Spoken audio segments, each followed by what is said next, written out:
Ez bixewnên te dijîm.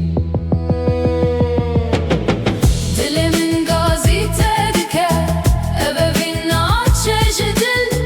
Tu rona yareya minî, em ji hev cuda nabin. Tu yî strana jiyana min.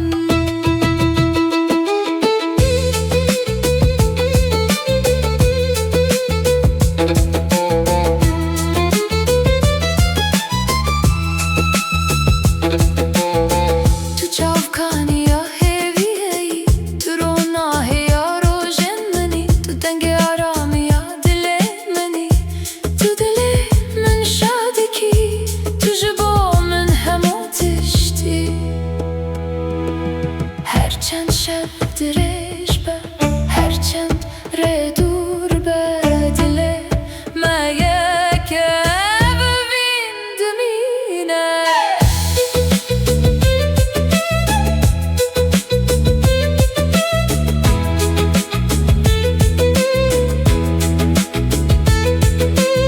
Em bi hev re rêyan dimeşin, em bi evîn çîrokan dinivîsin. Em ji tûfanan natirsin, em hêviye zindî dihêlin. Em yekdilin. Dilê min gazî te dike, evevîn naçe ji dil. Tu rona yareya minî, em ji hev cuda nabin. Tu yî strana jiyana min.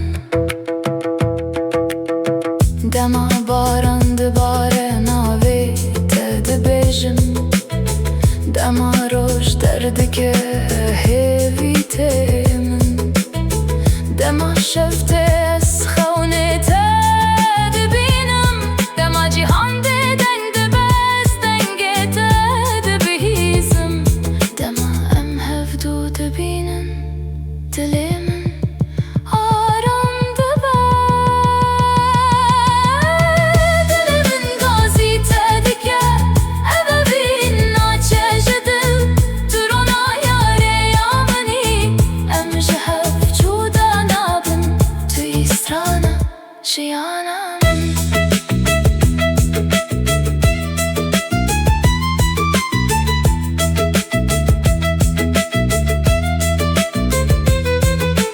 Heta dawiyê ez li gel te dimeşim. Heta dawiyê sazê xwe diparêzim. Heta dawiyê evîna te dixwazim. Heta dawiyê navê te dibêjim. Heta dawiyê dilê min ji te